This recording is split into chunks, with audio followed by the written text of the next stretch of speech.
حضور صلی اللہ علیہ وسلم نے فرمایا کہ جنت کو رمضان کے لیے خوشبوؤں کی دھونی دی جاتی ہے اور شروع سال سے آخر سال تک رمضان کی خاطر آراستہ کیا جاتا ہے۔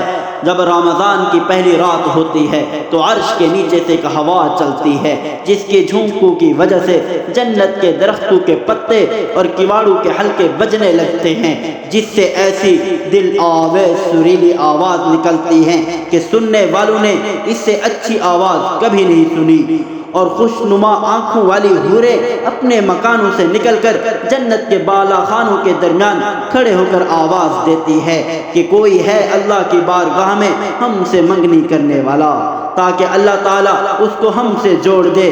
پھر وہی حوریں جنت کے داروغہ رضوان سے پوچھتی ہیں کہ یہ کیسی رات ہے؟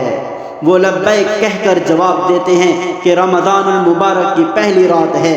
جنت کے دروازے محمد صلی اللہ علیہ وسلم کی امت کے لیے آج کھول دیے گئے ہیں۔ حضور علیہ السلام نے فرمایا کہ اللہ تعالیٰ رضوان سے فرما دیتے ہیں کہ جنت کے دروازے کھول دے، اور جہنم کے داروغہ سے فرما دیتے ہیں کہ احمد صلی اللہ علیہ وسلم، محمد صلی اللہ علیہ وسلم کی امت کے روزہ داروں پر جہنم کے دروازے بند کر دے، اور جبرائیل علیہ السلام کو حکم ہوتا ہے کہ زمین پر چلے جاؤ اور سرکش شیاطین کو قید کرو اور گلے میں توق ڈال کر دریا میں پھینک دو کہ میرے محبوب محمد صلی اللہ علیہ وسلم کی امت کے روزے داروں کے روزوں کو خراب نہ کرے۔ حضور صلی اللہ علیہ وسلم نے فرمایا کہ رمضان کی ہر رات میں ایک منادی کو حکم ہوتا ہے کہ 3 مرتبہ یہ آواز دو کہ کوئی مانگنے والا جس کو میں عطا کروں، ہے کوئی توبہ کرنے والا کہ میں اس کی توبہ قبول کروں، ہے کوئی مغفرت چاہنے والا کہ میں اس کی مغفرت کروں۔ کون ہے جو غنی کو قرض دے، ایسا غنی جو نادار نہیں، ایسا پورا ادا کرنے والا جو ذرا بھی کمی نہیں کرتا۔ رمضان میں اللہ تعالیٰ روزانہ افطار کے وقت ایسے 10 لاکھ آدمیوں کو جہنم سے خلاصی دیتے ہیں جو جہنم کے مستحق ہو چکے ہوتے ہیں، اور جب رمضان کا آخری دن ہوتا ہے تو یکم رمضان سے آج تک جس قدر لوگ جہنم سے آزاد کیے گئے تھے ان کے برابر اس ایک دن میں آزاد فرماتے ہیں۔ اور جس رات شب قدر ہوتی ہے تو اللہ تعالیٰ حضرت جبرائیل علیہ السلام کو حکم فرماتے ہیں، وہ فرشتوں کے ایک بڑے لشکر کے ساتھ زمین پر اترتے ہیں، ان کے ساتھ ایک سبز جھنڈا ہوتا ہے جس کو کعبہ کے اوپر کھڑا کرتے ہیں، اور حضرت جبرائیل علیہ السلام کے 100 بازو ہیں جن میں سے 2 بازو کو صرف اسی رات میں کھولتے ہیں، جن کو مشرق سے مغرب تک پھیلا دیتے ہیں۔ حضرت جبرائیل علیہ السلام فرشتوں کو تقاضا فرماتے ہیں کہ جو مسلمان آج کی رات کھڑا ہو یا بیٹھا ہو، نماز پڑھ رہا ہو یا ذکر کر رہا ہو، اس کو سلام کرے، اس کو مصافحہ کرے، ان کی دعاؤں پر آمین کہے۔ صبح تک یہی حالت رہتی ہے۔ جب صبح ہو جاتی ہے تو جبرائیل علیہ السلام آواز دیتے ہیں کہ اے فرشتوں کی جماعت، اب کوچ کرو اور چلو واپسی۔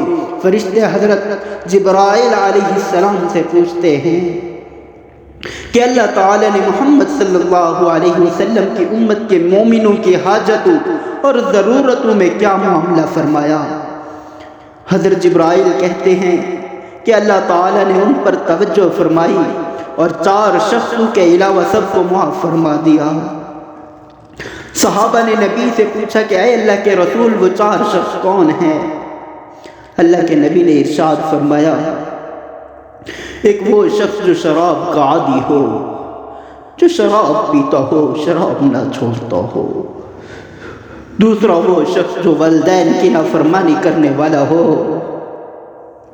تیسرا وہ شخص جو قطع رحمی کرنے والا اور ناطہ توڑنے والا ہو۔ چوتھا وہ ہے جو کینہ رکھنے والا ہے اور آپس میں قطع تعلق کرنے والا ہے۔ پھر جب عید الفطر کی رات ہوتی ہے تو اس کا نام آسمان پر لیلۃ الجائزہ، انعام کی رات سے لیا جاتا ہے۔ اور جب عید کی صبح ہوتی ہے تو اللہ تعالیٰ فرشتوں کو تمام شہروں میں بھیجتے ہیں وہ زمین پر اتر کر تمام گلیوں راستوں کے سروں پر کھڑے ہو جاتے ہیں، اور ایسی آواز سے جس کو جنات اور انسان کے سوا ہر مخلوق سنتی ہے۔ فرشتے پکارتے ہیں کہ اے محمد صلی اللہ علیہ وسلم کی امت، اس کریم رب کی بارگاہ کی طرف چلو جو بہت زیادہ عطا کرنے والا ہے اور بڑے سے بڑے قصور کو معاف فرمانے والا ہے۔ جب لوگ عیدگاہ کی طرف نکلتے ہیں تو اللہ تعالیٰ فرشتوں سے پوچھتے ہیں کیا بدلہ ہے اس مزدور کا جو اپنا کام پورا کر چکا ہو؟ فرشتے عرض کرتے ہیں کہ ہمارے معبود، ہمارے مالک، اس کا بدلہ یہی ہے کہ اس کی مزدوری پوری دے دی جائے۔ اللہ تعالیٰ فرماتے ہیں کہ اے فرشتوں، میں تمہیں گواہ بناتا ہوں، میں نے ان کو رمضان کے روزوں اور تراویح کے بدلہ میں اپنی رضا اور مغفرت کا اعلان کر دیا، مغفرت ادا کر دی۔ اور بندوں سے خطاب فرما کر ارشاد ہوتا ہے کہ اے میرے بندوں، مجھ سے مانگو، میرے عزت کی قسم، میرے جلال کی قسم، آج کے دن اپنے اس اجتماع میں مجھ سے اپنی آخرت کے بارے میں جو سوال کرو گے عطا کروں گا، اور دنیا کے بارے میں جو سوال کرو گے اس میں تمہاری مصلحت پر نظر کروں گا۔ میرے عزت کی قسم، جب تک تم میرا خیال رکھو گے میں تمہاری لغزشوں پر ستاری کرتا رہوں گا، ان کو چھپاتا رہوں گا۔ میرے عزت کی قسم، میرے جلال کی قسم، میں تمہیں مجرموں اور کافروں کے سامنے رسوا اور ذلیل نہیں کروں گا۔ بس اب بخشے بخشائے اپنے گھروں کو لوٹ جاؤ، تم نے مجھے راضی کر دیا اور میں تم سے راضی ہو گیا۔ فرشتے اس اجر و ثواب کو دیکھ کر جو اس امت کو افطار کے دن ملتا ہے خوشیاں مناتے ہیں اور کھل جاتے ہیں۔ سب کہو اللہم اجعلنا منہم، اللہم اجعلنا منہم، اللہم اجعلنا منہم۔